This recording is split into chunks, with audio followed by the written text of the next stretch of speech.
वक्फ act, religious cases और कई सारे ऐसे इम्पोर्टेंट मामलों के बीच एक मामला ऐसा था जो सबको इंतजार करवा रहा था। चीफ इलेक्शन कमिश्नर और इलेक्शन कमिश्नर्स के अपॉइंटमेंट को चैलेंज करने वाला मुद्दा। इस मुद्दे ने काफी समय से हवा पकड़ी हुई थी, इसीलिए भी क्योंकि क्रिटिक्स का मानना है कि इस एक्ट ने सुप्रीम कोर्ट डायरेक्शंस का उल्लंघन किया है, जब एक्ट में चीफ जस्टिस ऑफ इंडिया को हटाकर एक union cabinet minister decided by the prime minister of India को रखा गया। क्रिटिक्स का ये भी मानना है कि ऐसे करने से इलेक्टोरल बॉडी की ट्रांसपेरेंसी पर सवाल उठते हैं और ये भी हो सकता है कि जो चीफ इलेक्शन कमिश्नर या इलेक्शन कमिश्नर्स अपॉइंट हुए हैं वो रूलिंग पार्टी के इशारों पर काम करे। हालांकि इस इंतजार को खत्म करते हुए सुप्रीम कोर्ट ने 16 अप्रैल को मामले की सुनवाई की और क्या फैसला सुप्रीम कोर्ट ने दिया है, आइए इस वीडियो में आगे जानते हैं। लेकिन उससे पहले एक और इम्पोर्टेंट बात है जो आपके लिए जानना जरूरी है। सुप्रीम कोर्ट में इस हियरिंग के एक दिन पहले एक ऐसी खबर आई जिसने मामले को और हवा दे दी। MP महुआ मोइत्रा और एडवोकेट प्रशांत भूषण ने इलेक्शन कमीशन ऑफ इंडिया के साथ एक मीटिंग की थी, लेकिन उस मीटिंग में उन्होंने ये ऑब्जेक्शन उठाया कि इलेक्शन कमीशन के मिड लेवल ऑफिसर्स क्यों आए, सीनियर ऑफिशियल्स क्यों नहीं। ये मीटिंग वोटर टर्नआउट डाटा को लेकर थी। सभी जानते हैं कि वोटर्स के वोट करने के रिकॉर्ड फॉर्म 17C में होता है। पहले इलेक्शन कमीशन ये फॉर्म पॉलिटिकल पार्टीज को दे दिया करता था, लेकिन अब उसने देना बंद कर दिया है। महाराष्ट्र और हरियाणा असेंबली इलेक्शंस के टाइम पर ऑपोजिशन ने वोटर रोल और वोट काउंट में डिस्क्रिपेंसीज को हाईलाइट किया था। इस मुद्दे पर भी ADR यानी कि एसोसिएशन फॉर डेमोक्रेटिक रिफॉर्म्स ने सुप्रीम कोर्ट का दरवाजा खटखटा दिया और डिमांड किया कि फॉर्म 17C को इलेक्शन कमीशन की वेबसाइट पर पब्लिश किया जाए। कोर्ट ने ऑर्डर किया था कि ADR के रिप्रेजेंटेटिव्स महुआ मोइत्रा, प्रशांत भूषण और एक इलेक्शन कमीशन के बीच टॉक्स के थ्रू सॉल्यूशन निकाला जाए, जिसके बाद दोनों इलेक्शन कमीशन के ऑफिशियल से मिले। लेकिन मीटिंग के बाद महुआ मोइत्रा ने क्लियरली बोला, the team of the commission that held the meeting are mid level officers. As a result, the importance of the issue is lost. However, the Supreme Court had ordered that a solution should be found through discussions. Advocate Prashant Bhushan ने भी disappointment express करते हुए कहा है, Those with whom we met have no power to make decisions. Today's action by the Election Commission is a clear violation of the court's order. The Commission's apathetic attitude must be brought to the attention of the Supreme Court. और शायद यही reason था कि 16 अप्रैल की hearing में advocate Prashant Bhushan ने chief election commissioner और election commissioners के अपॉइंटमेंट को चैलेंज करने वाली पिटीशंस की अर्जेंट हियरिंग की मांग की और बेंच के सामने ये पॉइंट रेज किया कि मैटर काफी इम्पोर्टेंट है और इस पर तुरंत सुनवाई होनी चाहिए। लेकिन जस्टिस सूर्यकांत, जस्टिस दीपांकर दत्ता और जस्टिस उजर भुयान की बेंच ने क्लियर कर दिया कि 14 मई को एक स्पेशल बेंच मैटर को कैंसिल करके वो इस मैटर को सुनेंगे। एडवोकेट भूषण ने आर्ग्यू किया, though the matter is listed in the business of the day of the bench, they are urging the court to take it on the top of the board. इस पर justice Kant ने clarify किया कि उनकी bench Wednesday को land acquisition से जुड़े कुछ पार्ट हर्ड मैटर्स भी सुनेंगी। ये सभी पिटीशंस 2023 के नए कानून के तहत की गई अपॉइंटमेंट्स को लेकर है, जिनको लेकर कई तरह के कॉन्स्टिट्यूशनल ऑब्जेक्शंस उठाए गए हैं। ये इशू पहली बार तब कोर्ट के सामने आया था जब 19 मार्च को कोर्ट ने 16 अप्रैल की तारीख के लिए सुनवाई फिक्स की थी। भूषण, जो NGO for association for democratic reforms की तरफ से अपेयर हो रहे थे, उन्होंने पहली बार ये आर्ग्यूमेंट रखा था कि ये मैटर एक छोटा सा लीगल क्वेश्चन उठाता है। भूषण ने कोर्ट के सामने जबरदस्त तरीके से बोला था that the government by appointing the new chief election commissioner and election commissioner under the 2023 law was making a mockery of democracy. ये मुद्दा और भी गर्म हो गया जब 17 फरवरी को सरकार ने ज्ञानेश कुमार को नया चीफ इलेक्शन कमिश्नर के रूप में अपॉइंट किया। कुमार पहले ऐसे चीफ इलेक्शन कमिश्नर बन गए हैं जो नए कानून के तहत अपॉइंट हुए हैं और उनका टेन्योर 26 जनवरी 2029 तक चलेगा, मतलब नेक्स्ट लोकसभा इलेक्शंस के अनाउंसमेंट के कुछ दिन पहले तक।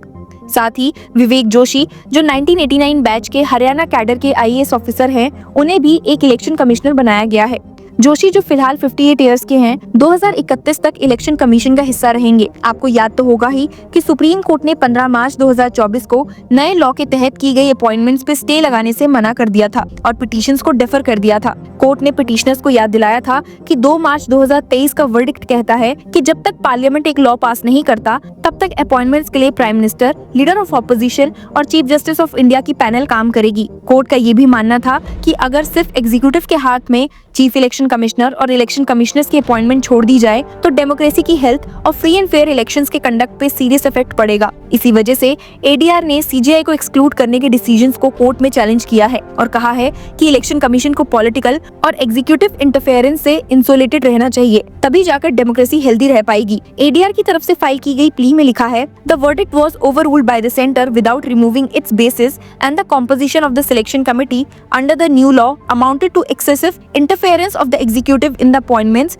and was detrimental to the independence of the poll panel. 2019 Lok Sabha elections के बाद से ही कई इलेक्शन रिलेटेड मुद्दों को लेकर महुआ मोइत्रा और एडीआर सुप्रीम कोर्ट में पिटीशंस फाइल करते हुए आ रहे हैं, जिसमें election commission polling data release की डिमांड, वोटर मैनिपुलेशन के कंसर्न्स और चीफ इलेक्शन कमिश्नर्स की अपॉइंटमेंट जैसे इश्यूज इन्वॉल्व है। आपको बता दूं कि एडीआर ने एक और इंटरिम एप्लीकेशन भी फाइल की, जिसमें कहा गया scan legible copies of form 17C part 1 account for votes recorded for all polling stations be uploaded immediately after the polls. पिछले महीने ही सुप्रीम कोर्ट ने पिटिशनर्स को बोला है कि 10 दिन के अंदर इस एप्लीकेशन से रिलेटेड इलेक्शन कमीशन के सामने रिप्रेजेंटेशन दे। इलेक्शन कमीशन की तरफ से सीनियर एडवोकेट मनिंदर सिंह ने कहा था कि नए chief election commissioner Gyanesh Kumar खुद पिटिशनर से मिलना चाहते हैं। भूषण ने कहा, we were saying you tell us why these discrepancies are there and secondly you put figures like form 17C, form 20 etc. on a public website. Today we explained to them that there is a serious credibility crisis in the election commission. Today majority of people in the country do not trust the election commission.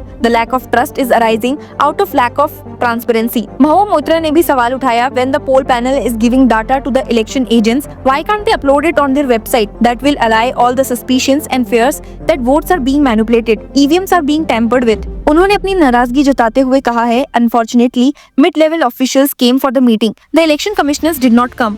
So we don't know what was the purpose achieved in this meeting apart from buying some more time in the court.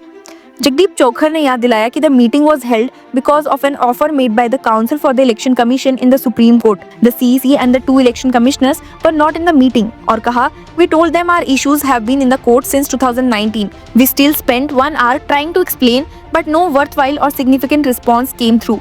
We said please let us know in the court. Moitra ने कहा, in the last 2 elections there have been huge discrepancies. Second is the trailing voting percentage. और जोर दिया that it is the right of every citizen to have this information. We came with a good bona fide intention. We are not here for a series of hearings. We will see this next in the Supreme Court where we will continue to fight this. 17 मई 2024 को supreme court ने election commission से 1 हफ्ते के अंदर response मांगा था on एडीआर's plea.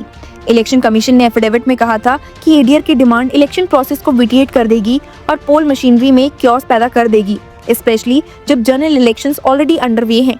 ये पूरा कंट्रोवर्सी जहां डेमोक्रेसी, ट्रांसपेरेंसी और एग्जीक्यूटिव इंटरफेरेंस के बीच का संघर्ष कोर्ट के सामने है, अब 14 मई की क्रूशियल सुनवाई की तरफ बढ़ रहा है, जहां एक बार फिर सुप्रीम कोर्ट डिसाइड करेगा कि भारत का डेमोक्रेसी किस दिशा में जा रही है। So stay tune for more updates on this case. Thank you.